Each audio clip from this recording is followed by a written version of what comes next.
Jimmy Cliff, the legendary Jamaican singer whose music carried the spirit of reggae across continents, has died at the age of 81.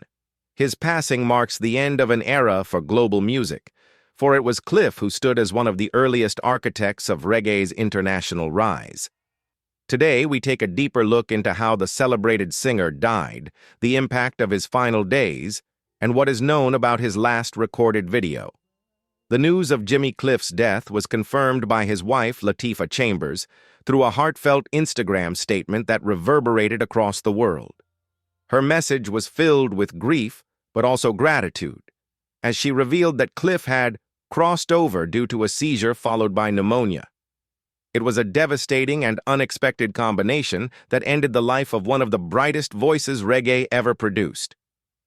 In her message, she thanked family, friends, fellow artists, and the global community of fans who had supported Cliff throughout his lifetime, emphasizing that their love had been his strength from the beginning to the very end. The statement was signed not only by Latifah, but also by their children, Lilty and Aiken, who acknowledged the global outpouring of condolences. The circumstances surrounding his death have shocked many.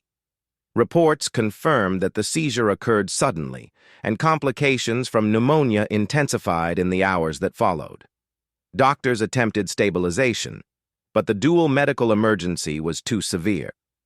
The music world is mourning the loss, but fans are also trying to understand the timeline of his final days. While details of his hospitalization remain private, his family encouraged supporters to honor his memory by celebrating the love, humanity, and hope he always infused into his music. In the midst of the grief, one of the most talked-about elements online has been Jimmy Cliff's last video appearance. Fans have been revisiting his final public recording, where the legendary singer appeared calm, reflective, and filled with the same warmth that defined his personality. In the video, Cliff spoke gently about the importance of gratitude, spirituality, and staying connected to one's cultural roots. Even at his age, he carried the same spark that millions fell in love with during the height of his fame. That last video now stands as a powerful memory, a final glimpse of a man whose voice shaped generations. Viewers have described the clip as peaceful, almost prophetic, as though Cliff, who had spent decades singing about struggle, hope, and redemption, was giving the world one last quiet message before his journey ended. There is no funeral or burial information available at this time. His family has not yet made any public announcements regarding the arrangements. Once any verified updates are released by the family, representatives, or Jamaican authorities, we will immediately notify you. Jimmy Cliff's death is not just a personal loss for his loved ones, it is a cultural moment that echoes far beyond Jamaica. The singer, born James Chambers in 1944, grew up in deep poverty as the eighth of 9 children in rural St. James.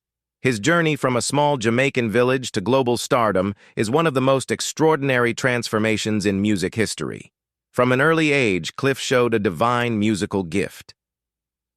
He would sing at his local church at the age of 6, enchanting his neighbors with a sweetness of tone that would later become one of reggae's most recognizable voices. His love for songwriting began after hearing ska pioneer Derek Morgan on the radio. Young Cliff asked his woodwork teacher how someone could possibly write a song, and the teacher simply replied, "You just write it." Cliff followed those words literally. He created his first songs, "I Need a Fiancé" and "Sob Sob," while crafting his own handmade bamboo guitar. This self-taught passion for music would go on to define his destiny. At 14, he left home and moved to Kingston, adopting the stage name Cliff to symbolize his dreams of reaching the world's greatest heights. Soon after, he achieved his first major success, topping the Jamaican charts with Hurricane Hattie. By the mid-60s, he signed with Island Records and moved to London. Though his early international attempts were slow to catch on, everything changed in 1969 when he released Wonderful World, Beautiful People, a jubilant anthem that captured the world's attention.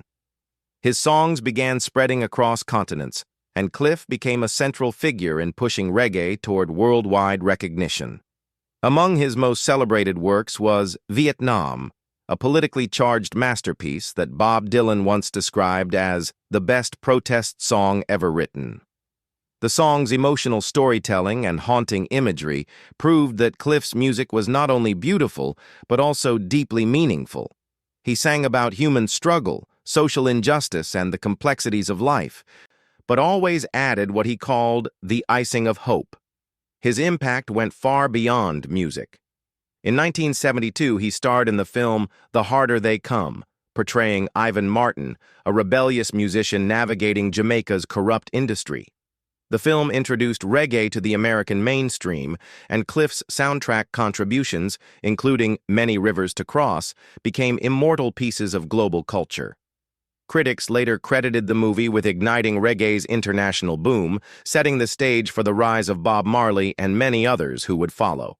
Throughout his career, Cliff collaborated with global icons, including the Rolling Stones, and returned to the U.S. charts with his beloved cover of I Can See Clearly Now for the film Cool Runnings in 1993. His albums Cliffhanger and Rebirth earned Grammy Awards, solidifying his multi-decade relevance. In 2010, he was inducted into the Rock and Roll Hall of Fame, where Wyclef Jean delivered an emotional tribute, crediting Cliff for shaping his childhood dreams in Haiti.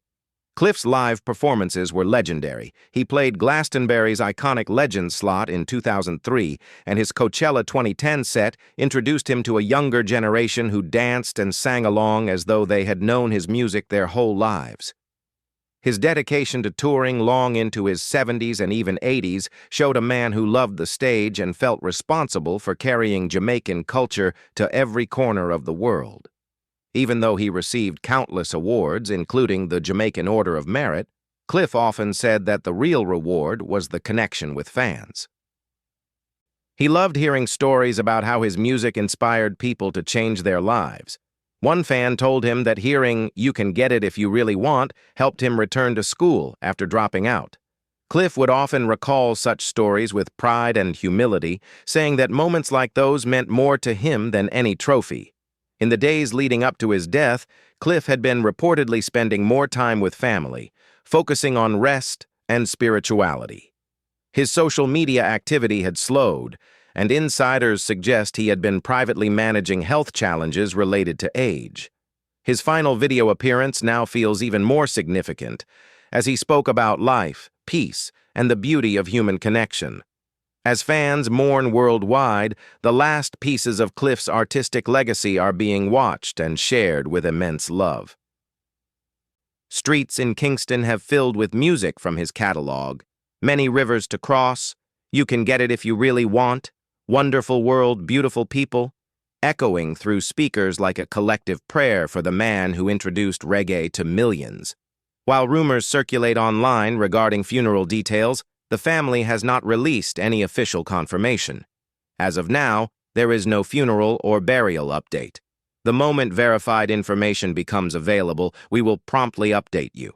Jimmy Cliff's death marks the end of a powerful era in reggae, but his music, his spirit, and the hope embedded in his songs will continue to live on. Generations who grew up listening to his voice will carry his message forward, a message of resilience, love, struggle, courage, and unwavering belief that even through hardship, one can rise. He leaves behind a legacy that will continue inspiring millions across the globe.